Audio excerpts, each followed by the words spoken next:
তুমি কি পারবে আমার আগের জীবনটা তুমি ফিরিয়ে দিতে? জানি পারবে না। তাহলে কেন আমার জীবনটা নষ্ট করলে? কেন ছেড়ে গেলে আমাকে?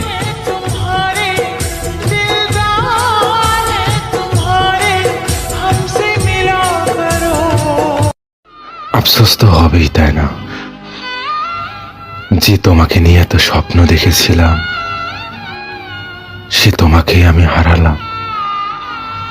কষ্ট, আফসোস, এটা তো হবেই।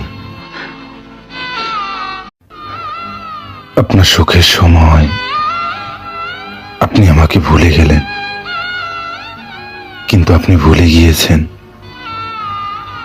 আপনার কষ্টের সময় আমি কিন্তু আপনার পাশেই ছিলাম।